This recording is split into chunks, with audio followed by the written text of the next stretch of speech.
had alluded to part of this series of little talks being in some way related to my story. It is not only my story though, it is the story of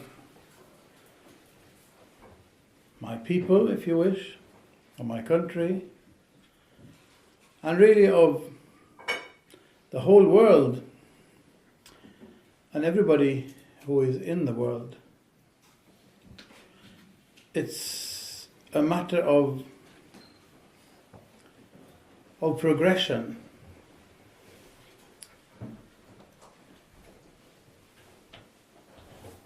It is a sequence of events or a course of development, as I see it.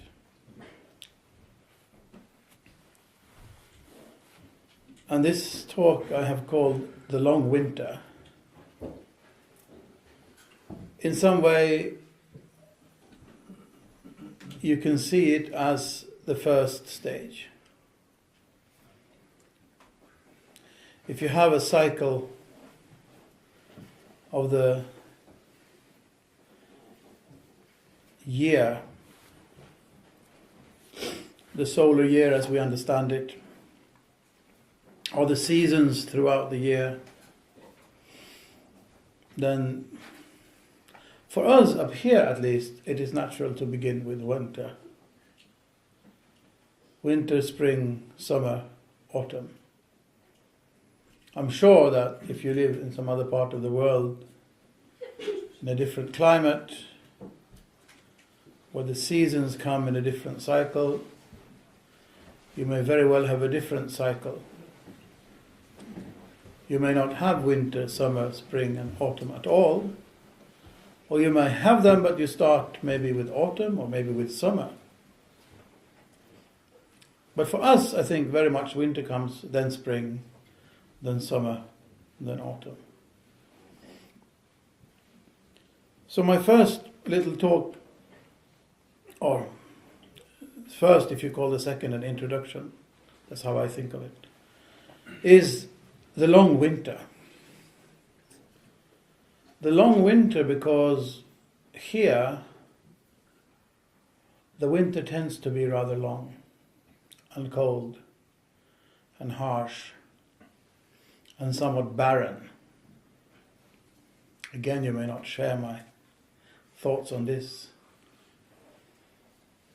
Some people may very well love the winter, and I cannot say that I hate the winter, but I find it very long and very cold and very lonely somehow. But winter here also represents the long sleep, the state of not yet having woken up. Again, it relates both to my personal life, to the life of the inhabitants of this part of the world, and many others, I'm sure, and to humankind as well. The long sleep, the long winter, the long barren period, a term very often used when you talk about the knowledge of Islam, is Jahiliyyah, the period of ignorance. I suppose you could call it that as well. For a long time period, in this corner of the world, people did not have, or at least did not remember, any contact with the revealed message from Allah. People still lived, people still loved, people still created their communities and had their interactions and lived their lives. But when it comes to the connection with Allah subhanahu wa ta'ala, the realization of the true purpose of human life, they were to a large extent lost in the wilderness. There may very well have been remnants of earlier messages through any or a number of the long row of messengers from Allah to mankind. But I am sure that there are no traces of it.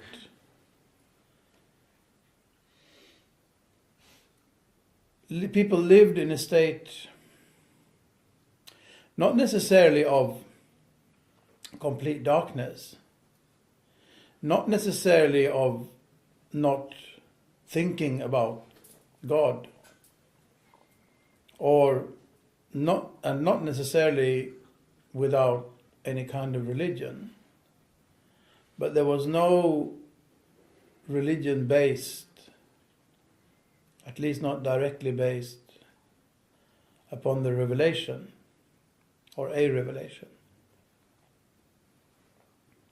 So for me, in my understanding, for this country of mine, that was a long period of winter. Then, sometime after the event of Islam, really, possibly after a brief interlude with some contacts with the message of the beloved of Allah, the chosen messenger for all future, Mohammad sallallahu alaihi wasallam. The first revealed message, the first religion based upon a revelation to get a foothold in this country was Christianity. After the event of Islam, which is quite interesting. It will have some implications on some matters of fiqh, some matters of Islamic jurisprudence according to certain schools. And it has had an enormously profound impact on the spiritual life of the people of this part of the world. There was, during the course of a couple of centuries or so, a great struggle between the previous way of life, the previous way of thinking about the world and ourselves and the things that lie beyond what we can grasp with our senses. And this new religion, already in a state of having been tampered with by the humans, to a large extent the church having replaced maybe the essence of the religion, already corrupted by bids for power and many other things which through the course, the historical course of a revealed religion usually appear.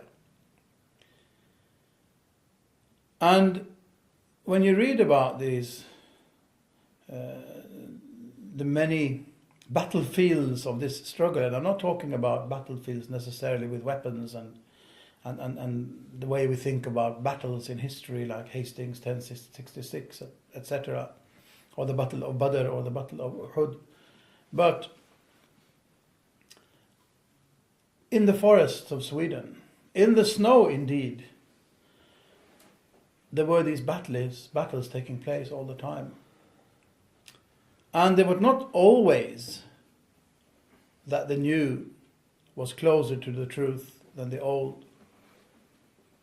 So much of what is the human being's natural state, this fitrat, the fitrat Allah alladhi fatara an-nasa alayha, this natural state of affairs, this inclination towards good, which is in the very nature of human being that Allah has created,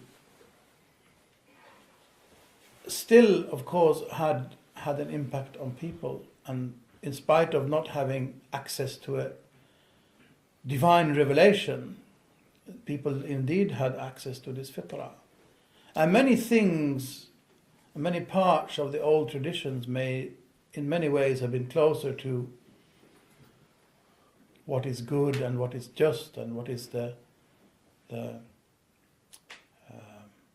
thing that Allah wants for us than what tried to replace it. But that, anyway, accepting this brief interlude where there was, I think, historically a contact between this part of the world and the Muslim empire, and no doubt in some way people had contacts with and possibly access to the message of Muhammad sallallahu alaihi wasallam.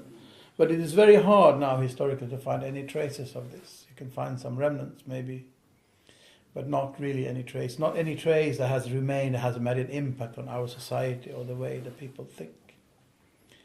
But Christendom, and specifically Lutheran Christendom, had. But then, sometime at brief interludes throughout history, footprints appeared.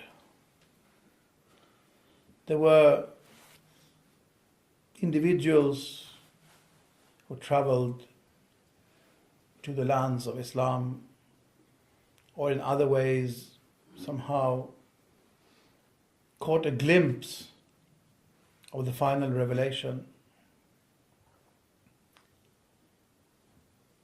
But they were very much on an individual basis. One of our great predecessors, really a foreground figure for all of us here in Sweden specifically, is Abdul Hadi, of course, a Swedish artist who accepted Islam and took the path of tasawwuf, and who lies buried in a town of Sala, not so far away from the part of Sweden where I grew up. But then, after the Second World War, I suppose, the presence of Islam began to make itself felt in Sweden. And this is somehow then, in various ways, and very much sometimes coincidentally, not by an express purpose. Of course, there is always a purpose. Nothing happens without a purpose. And Allah has a plan for everything.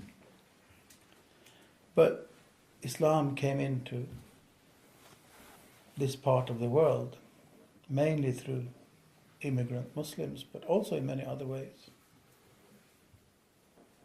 And in my life, now I did not live before the event of Christianity here in Scandinavia. Sometimes my children seem to be frighteningly ignorant about at what time period certain things happened when they asked me whether I was alive at the Second World War or even earlier periods. Not now, they were a bit younger then, but still, sometimes made me feel very old indeed. And, to them, the 80s are ancient days, possibly connected to the Middle Ages, I don't know. But I felt this long winter as well.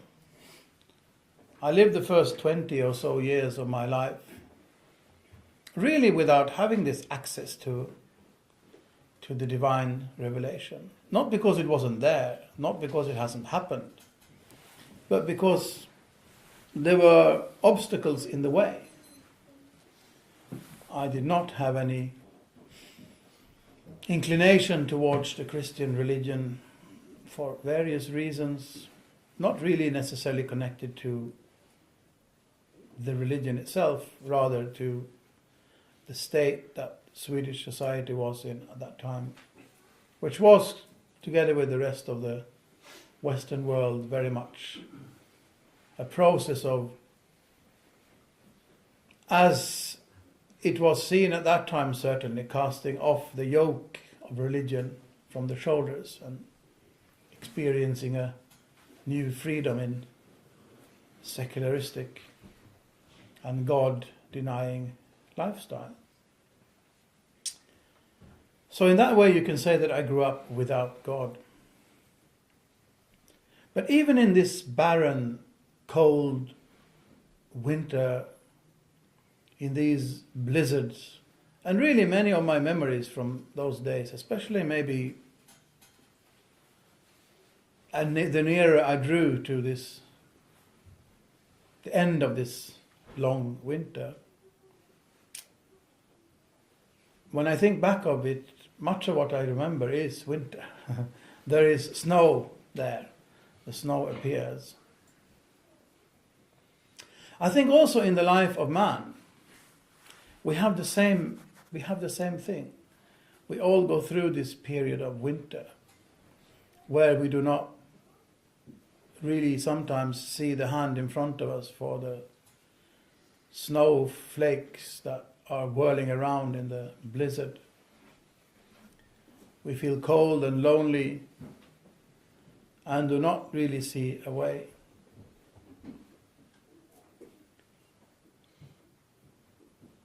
Some people, many people, maybe all, I don't know, and some peoples, of course, even in this state, have an access to something without having taken part of this revealed message through this fitrah and this natural inclination that Allah has created within us. Still manage to somehow draw close to this something. Indeed, as I think many people who still would claim maybe that they do not believe in any religion or do not even accept the concept of a divine revelation, will usually say there is something. This feeling that there is something, this is an as far as I understand, an effect and an aspect of this fitrah, of this natural inclination within us. We all know somewhere deep in our hearts, we all really deep in our souls, somehow remember that time when we were all gathered in front of Allah subhanahu wa ta'ala, and when we all testified to His rububiyyah and to His being our Rabb and sustainer and cherisher. Alastu bi rabbikum qalu bala. But then we forgot, and we fell into this deep slumber or this deep sleep of winter. Some animals in this part of the world, as I think most of you are very much aware, they sleep through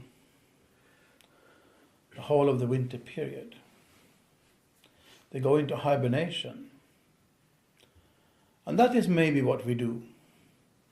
What we do spiritually when we find that there is no way to get access to this. We have this feeling, we have this yearning.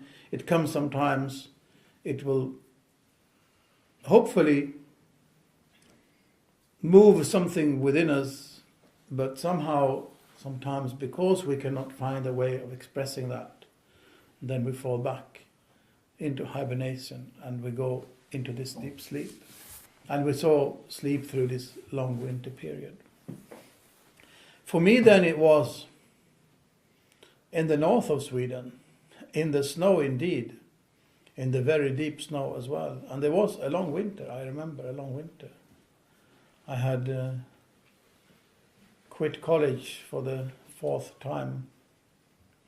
And every time I started college thinking that this is expected of me, this is what my relatives will be happy with, this is what, will lead to some sort of, I don't know really. I don't think I thought about the future really, but somehow this is what I ought to do.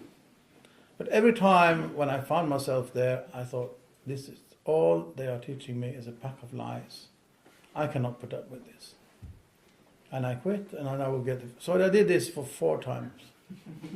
And after the 4th time, and I suppose I had by this time really also somehow been touched by this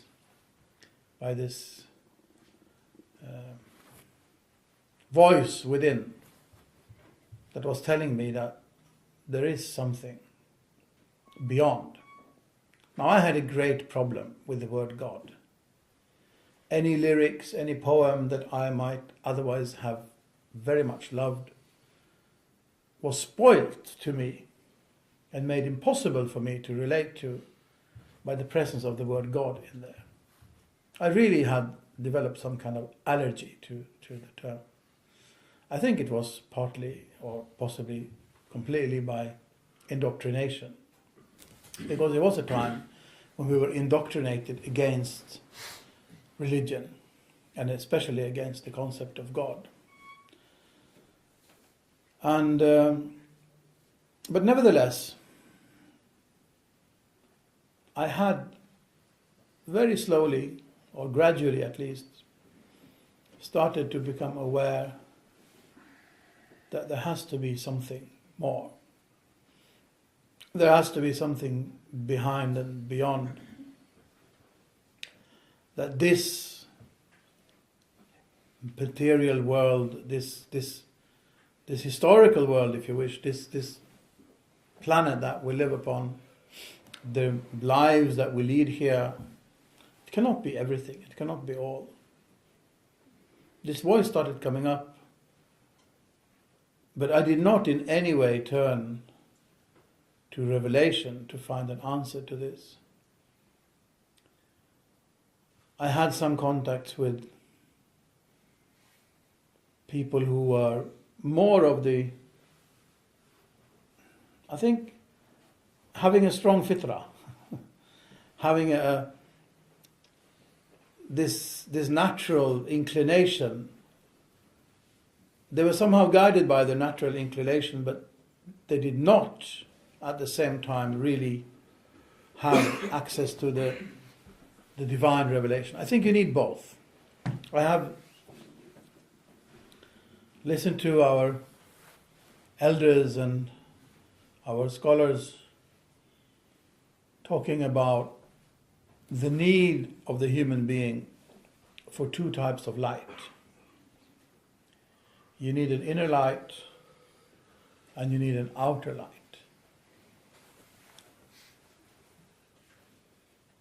One scholar I remember specifically well, he likened it to a person to be able to see in this world, both being in need of the ability to see, the vision, basar or basara, to be able to see. If you don't have eyes, if you are blind, it doesn't matter if it is day or night. It doesn't matter if the light is on or off, you still will not be able to see anything. But on the other hand, if you have your vision and you are not blind, you are blessed with the gift of being able to see.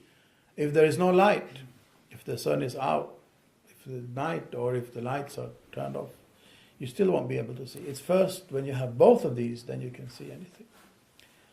And I think this, to me then, this fitra, this inner inclination towards good, towards the truth, is this ability to see. And the revelation is the outer light, that other source of light that you need. And when these coincide, then you get this. So we've had people with this inclination, with really somewhere a love for what is good and what is true, without necessarily calling it God, without even necessarily thinking of it as some kind of divine existence or something even beyond, but wanting to live a good life, wanting to do the right thing, wanting to find the natural way to lead your life, even here in this far northern corner of Western Europe. And sadly though, not being able to access the revelation. So you have one but you don't have the other. One revelation, the previous revelation, partly because of the corruption, partly because of the church, partly because of the anti-religious propaganda that we have been brought up with, for many reasons was not available. It was there, but there was no access. And the final revelation was not usually known of, or it was so well hidden that it was not even to be seen. These are the times, what I'm talking about really, when there was a lot of this going on, not only in Sweden, in the whole of the Western world, and a lot of people were looking for something. They knew that there is something there.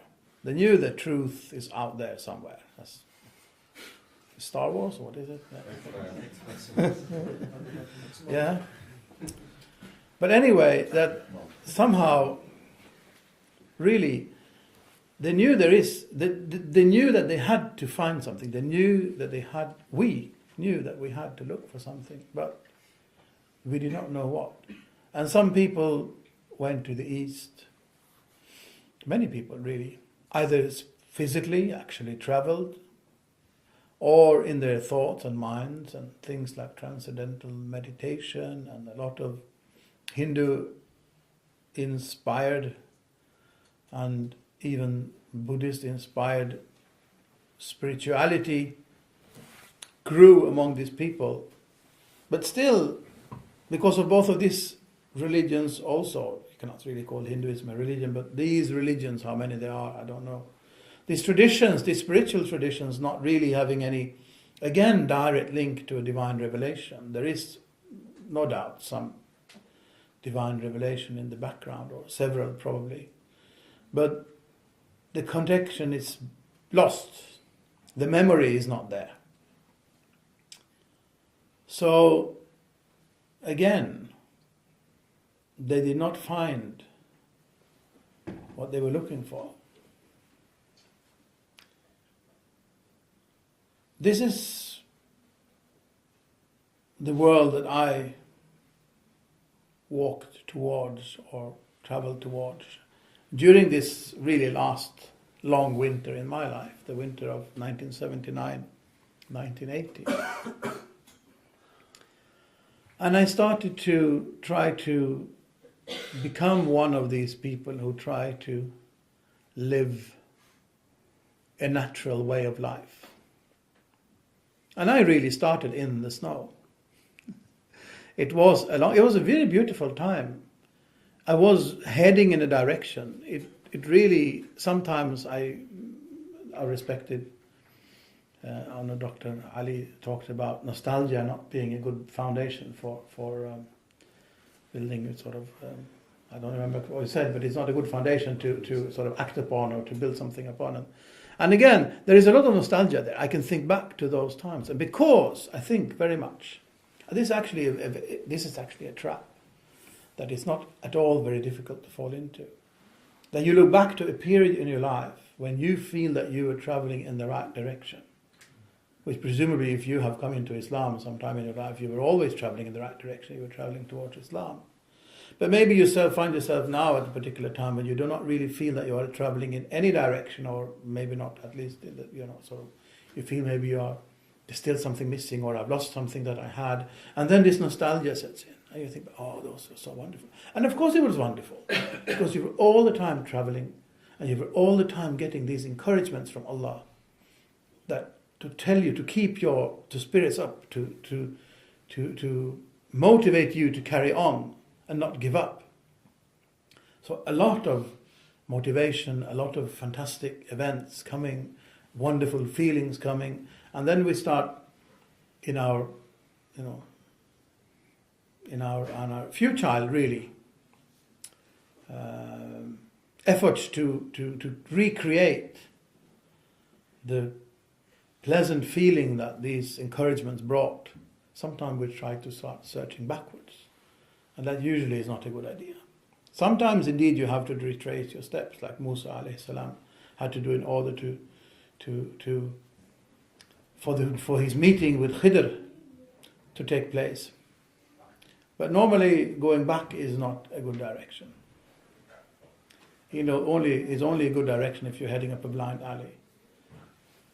But I had started trying to become one of these people. There were communes, usually farming communes in the north of Sweden. In the snow, for me, there was very much snow. There was always snow. There must have been periods of summer, but I think somehow, for me at least, there was always snow in this picture. Wonderful times going by horse and sled, through the snow, really like jingle bells, but in really, like in real life, not in a Christmas rhyme or something. People living together, wanting very much what is right and good and just, at least some of them, maybe not all. Some may have been freeloaders, only there for the kicks. But I think most people were. And this for me then was this long winter. And towards the end of this long winter, and the winter was long, I remember in April, wading up to I probably exaggerate slightly, up to my armpits. It probably was about up to my waist, but up to my armpits in snow, trudging through the forest from the very lovely, old-fashioned, peaceful goat farm where my sister and brother-in-law lived, towards a little place, an old farm, or it had been a farm. It was desolate, and I just requested and been granted the permission from the owners of this place, who had inherited them, or had inherited it from their parents or forefathers, who had once upon a time possibly actually lived there and worked the farm. Trudging through the at least waist deep snow in the April, I'm talking about April, and snow up to here, to get to this place, in order to somehow embark on which I did not really know then, or I did not know it in any detail. I only knew it as a sense of direction, as something moving me on, something somehow at least urging me to do this on my spiritual journey. And I started living up there in this long winter, which still is winter, even though we're already into April. In this place on a mountain deep in the forest, with no modernities whatsoever, no electricity, no running water, and no other, or maybe at least without most of the things that we seem to take completely for granted today, at least here in the West, and really can hardly even imagine living without. I certainly can't. Can you live without running water? Can you live without electricity? How are you going to charge your iPhone? how would you live? You know. This is only, 32, 33 years ago. We're not even talking about a lifetime. One generation. I was the age then that my youngest son is now. So it's not all that long ago. And I do not remember really doing much active research. Going for walks, this was possibly earlier in this winter. It was a long winter, it really was a long winter. The winter of 79-80 was really a long winter. It must have started in November, if not in October, and as I said, it was still a meter or so of snow in April. And I remember going for long walks in the forest, in the snow. It could possibly have been the year before. I mean, things melt together when you think back on this. Again, thinking about this thing. And the nearest I got throughout this whole period, the nearest I got to a divine revelation was the epic Finnish poem of Kalevala. And those of you who may know this, realize that this is not in any way based upon a divine revelation. But it was the closest I got, something for me to represent the divine, the sacred scripture somehow. I do not know, but I think it was this inclination, this urge, this something placed there by the mercy and grace of God that sort of... Because at the same time, in this period, during this long period, which may have been one or possibly 2 winters, I don't really know. Certainly do not remember a summer in between them. If there were 2. I think there was only one really, extremely long. When I think of it, I cannot really imagine, but it possibly was only one winter.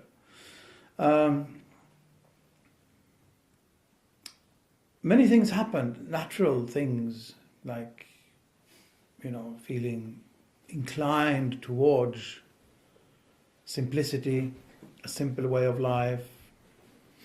Instead of sleeping in my comfortable bed, I did away with it and started sleeping on the floor. I don't sleep on the floor now, I sleep in a comfortable bed, Thinking about what is the best way to dress and clothing. I do not necessarily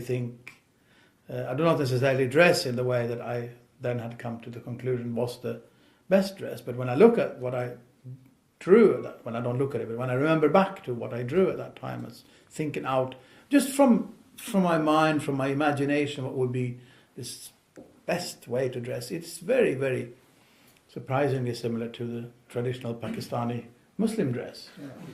And many other things similar to this that happened in my life.